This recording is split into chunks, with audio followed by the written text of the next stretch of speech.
Halo semuanya, selamat datang di sesi belajar kita hari ini. Nah, Ibu seneng banget nih bisa nemenin kalian bahas satu topik yang jujur aja, kedengarannya kayak ilmu sihir. Padahal aslinya murni matematika loh. Oke, hari ini kita bakal ubah tumpukan angka yang kelihatan acak jadi sebuah peta yang super jelas. Yuk, siapin catatan kalian, tarik napas panjang, dan kita mulai. Pernah nggak sih kalian pengen banget bisa nebak masa depan? Coba bayangin kalau kalian punya kekuatan super buat tahu apa yang bakal terjadi besok atau minggu depan. Wah, pasti keren banget kan? Nah, di matematika kita beneran punya kekuatan super itu. Namanya regresi linear sederhana. Ini tuh semacam alat bantu ajaib buat memprediksi hasil dari data yang udah ada. Oke, mari kita selami ini bareng-bareng dan lihat gimana kita bisa kuasain kekuatan super ini. Biar belajar kita makin terarah, ini dia peta perjalanan kita hari ini. Kita bakal bahas kekuatan memprediksi, lalu anatomi garis regresi, terus masuk ke 6 langkah praktis, disusul studi kasus tentang jam belajar, latihan buat nguji pemahaman kalian, dan terakhir, apa sih manfaatnya di dunia nyata? Oke, kita masuk ke bagian pertama, kekuatan memprediksi. Kalian pernah lihat nggak diagram yang ngebandingin kepadatan penduduk sama jumlah kasus COVID-19? Titik-titik data di sana tuh nggak cuma asal nyebar loh. Mereka ngebentuk pola yang lumayan mirip garis lurus. Nah, ini artinya ada korelasi atau hubungan yang kuat antara dua hal itu. Kalau kita bisa baca polanya, kita bisa nebak nih seberapa rentan sih suatu daerah padat terhadap penyebaran virus. Tuh, memprediksi hasil itu bukan sihir kan? Itu murni kekuatan data. Lanjut ke bagian 2 ya, anatomi garis regresi. Coba deh kalian perhatiin titik-titik yang nyebar ini. Bayangin titik-titik ini kayak pohon-pohon di hutan yang super lebat dan berantakan. Nah, tugas kita adalah bikin satu jalan setapak yang lurus dan paling pas buat nembus hutan itu. Jalan setapak lurus itu, kalau di matematika, kita sebut garis regresi atau garis best fit. Persamanya simple kok, Y topi sama dengan A ditambah BX. Tapi pertanyaannya, gimana caranya kita tahu persis di mana harus narik garis lurus itu? Jawabannya ada di metode least squares atau metode kuadrat terkecil. Singkatnya, ini tuh semacam perhitungan yang mastiin kalau garis lurus yang kita bikin punya jarak paling kecil alias paling akurat dari semua titik-titik yang berantakan tadi. Jadi, dengan ngitung nilai konstanta A dan koefisien B, kita ibaratnya lagi nemuin rute jalan setapak paling mulus di tengah hutan data kita. Keren banget kan? Sekarang kita masuk ke bagian 3, 6 langkah praktis.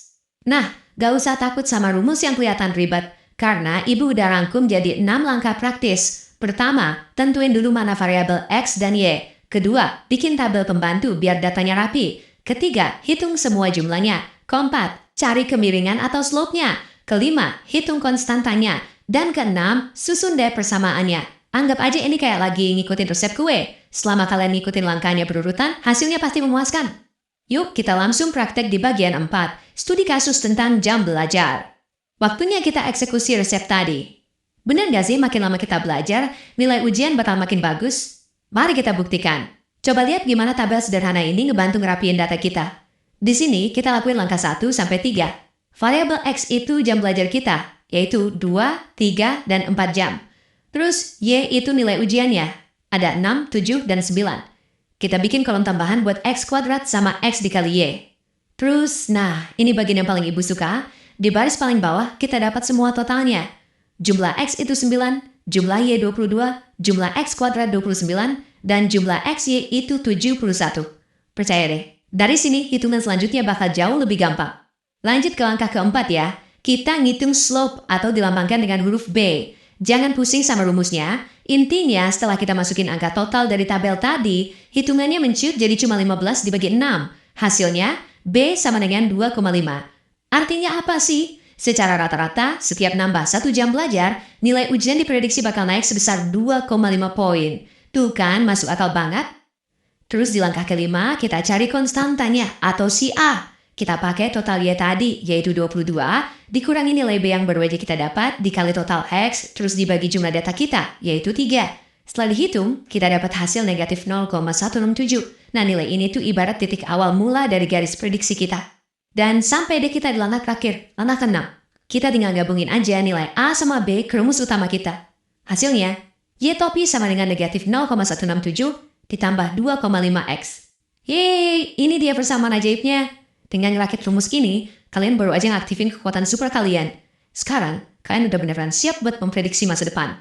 Oke, sekarang kita pemanasan sedikit di bagian 5, latihan untuk uji pemahamanmu. Pastinya Ibu akan ngelepas kalian gitu aja tanpa kuis kecil-kecilan. Yuk kita tes rumus yang baru aja kalian bikin.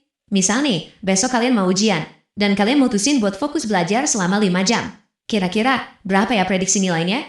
Tinggal masukin aja angka 5 ini ke variabel X di rumus tadi. Y sama dengan negatif 0,167 ditambah 2,5 dikali 5. 2,5 dikali 5 itu 12,5. Kurangin 0,167 dan hasilnya 12,333. Wah, keren banget kan? Cuma dengan masukin target jam belajar, rumusnya langsung bisa ngasih bocoran hasil akhir ya. Terakhir, kita masuk ke bagian 6, manfaat di dunia nyata. Kalian harus tahu, belajar ini semua tuh bukan sekedar buat dapat nilai bagus di buku rapot. Ini soal ngebekalin kalian alat buat baca situasi dunia. Rumus yang kelihatan sederhana ini bener-bener bisa nubah tebakan ngasal, jadi prediksi yang akurat. Pebisnis pakai cara ini buat nebak angka penjualan mereka bulan depan. Para ilmuwan memakainya buat memodelkan data kesehatan kayak contoh COVID tadi. Dan pastinya, kalian juga bisa pakai ini buat ngatur waktu belajar biar makin efisien dan mencapai target impian kalian. Manfaatnya bener-bener kerasa kan di keseharian kita? Kita ini hidup di era yang serba data loh. Semua hal yang kita lakukan itu meninggalkan jejak angka. Jadi, sebelum kita selesai, Ibu mau nanya sesuatu nih. Sekarang kalian udah punya kekuatan super buat mengubah data acak jadi garis prediksi yang akurat. Kira-kira pola tersembunyi atau misteri dunia nyata apa lagi nih yang mau kalian pecahin pakai datamu? Coba dipikirin ya.